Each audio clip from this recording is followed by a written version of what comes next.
Hey YouTube, Set38 here.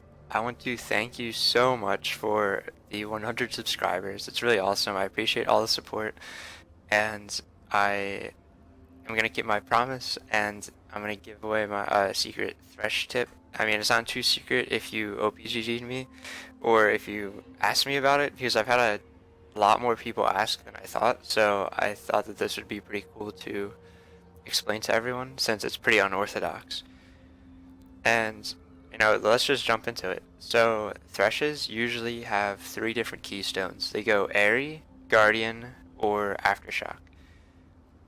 So I like Guardian because I feel it's a good in-between Airy and Aftershock. People take Airy for the Lantern shield, however Guardian actually procs off of Lantern, and I've never had a problem with Guardian shield being too small. So I definitely like Guardian more than Airy. Now talking about Aftershock, Aftershock is tanky only for you, and I like Guardian because it splits it between you and your ally, so your ADC can possibly output more damage, and like I won't mind dying if my ADC gets a double kill sort of thing. So that's why I prefer Guardian more over Aftershock. And furthermore, we're gonna kind of, most people in the secondary, you go Inspiration, take Stopwatch, and I don't really like Stopwatch that much because you can only tower dive like once after the 10-minute mark, whereas with Guardian, you can tank tower shots at like level 2, and it's like the tower didn't even hit you. So you could dive like 3 times, let's say, and you wouldn't even, like, you can dive 3 times before the 10-minute mark, in which Stopwatch you can only dive once after. So clearly, I like Guardian more for like the early game aggression that comes with it. Okay, moving on. Shield Bash, if you take this, I will come to your house and uninstall League for you. Okay, so then Fawn of Life is mainly what I go, because it helps my ADC out. Like, maybe it'll give them that extra 10 health that they needed to live in order to secure that double kill, or something along those lines. So I usually take this.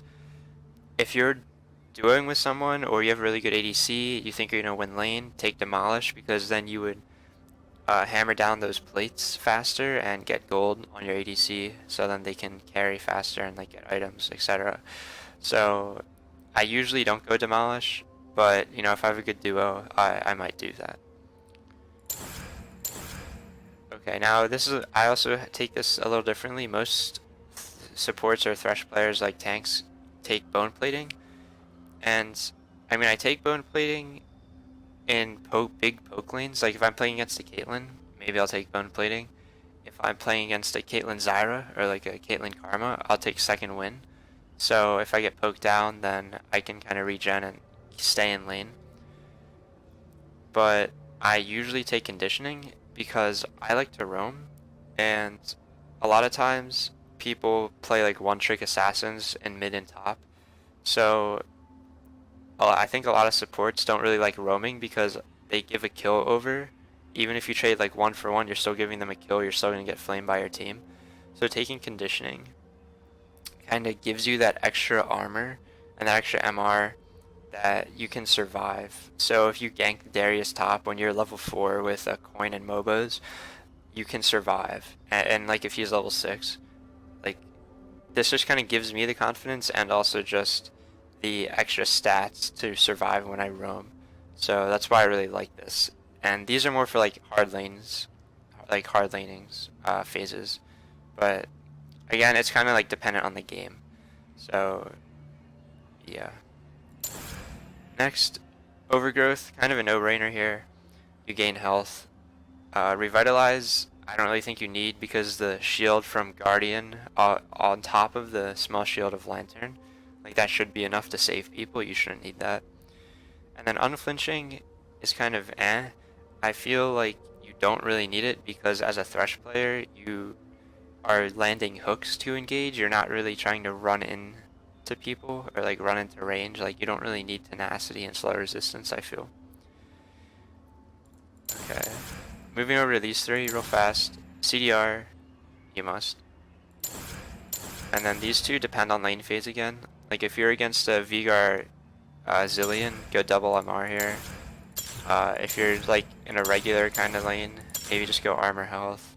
If you're against maybe a Draven and a Pike, maybe take double armor. I don't know, it's kind of dependent on you. Alright, now is the more unorthodox part of my rune page. And before you call me a troll, let me take a second to defend myself here. Now, as a big Thresh player and being very aggressive in the early game, nothing tilts me more than when I'm fighting and the enemy gets away with 5 health, and then they type in all chat like LOL skill or something, and I cannot deal with it. I literally cannot sleep at night knowing that people get away 5 HP. So I actually tried precision, taking like Triumph and Coup de Grace, but actually that didn't really still work all the time. So I found Cheap Shot, and this is really good. So if you basically if you land a hook and you auto, you do like 10 extra damage, but it's true damage. So it's gonna go through no matter what, and most of the time that's like all you really need to get the kill. In addition, the cooldown's only 4 seconds, so if you land a hook auto, wait a couple seconds, flay, auto, that's like 20 true damage, and at level 2 or level 3, that can literally mean a lot. I've had no problems with enemies getting away after I got Cheap Shot, so I really like it. I speak highly of it. Days of Blood, you don't need these either. Okay, and you don't need Eyeball Collection, and you don't need Ravenous Hunter. So you're kind of left with these 5 here. Now, if you feel like you don't ward a lot or you have trouble warding, I think Zombie Ward is better than Ghost Poro, but I'm not 100% sure. I don't know. I mean, like, I've tried both. They're kind of eh. It doesn't really suit my playstyle, but maybe it suits yours. Now, these two, Ultimate Hunter and Ingenious Hunter, I would recommend for more lower elo, because you fight a lot. Like, you have team fights all the time and like skirmishes all the time. So maybe having a higher CDR on your locket, like if your locket was up more frequently or your redemption was up more frequently, you'd be able to, use it and save your team. So that'd be cool. And if you find yourself dying and your ult is still on like a 3-second cooldown, and you're like, oh, if there's only 2 or 3 seconds left, I could have ulted and we could have turned the tides, then maybe go Ultimate Hunter. Personally, I like Relentless Hunter. This is because I like roaming again. So let's say I get a double kill bot lane, like level 2, level 3. Bam, that's like 20 move speed. Or like, oh wait, no, sorry. You gain 10 and then 9 plus kill. So I'm basically at like 28 extra move speed now after that double kill. Then I can literally run mid because I just outrun their mid laner. So I run up and just flay.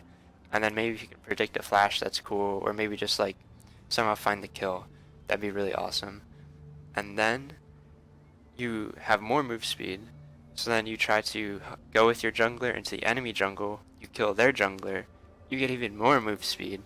And you're up like 50 move speed. It's ridiculous. You're literally flying across the map.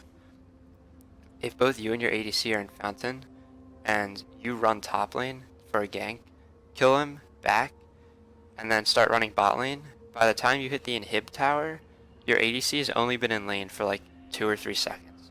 So, it's pretty crazy how much you can get done, how fast you can move with Relentless Hunter. So, I think it's a really, really good mastery, especially for roaming. Okay. Well, that's my rune page. If you think I'm trolling or you think this is like super bronze, then let me know in the comments. If you think this is like Challenger 200 IQ, then definitely let me know too. And, let me know what you use. If you think of something, if you have like some combination that I haven't mentioned, then definitely let me know. I want to try it out. And definitely try out some of the combinations I was talking about. Maybe you like bone plating here more. It depends. Or maybe this active Ingenious Hunter, it might be really good for you. Like, let me know. I want to see. I want to help adapt and, get the best rune page possible. Now, as a side note, I know in Season 10, they're changing Aftershock, so it'll be more tanky for tanks. or something like that. So I'll keep you up to date if I move over to Aftershock in Season 10. And yeah, I just want to thank you again for your support. 100 subscribers is awesome. And here's my room page, and I'll see you next time.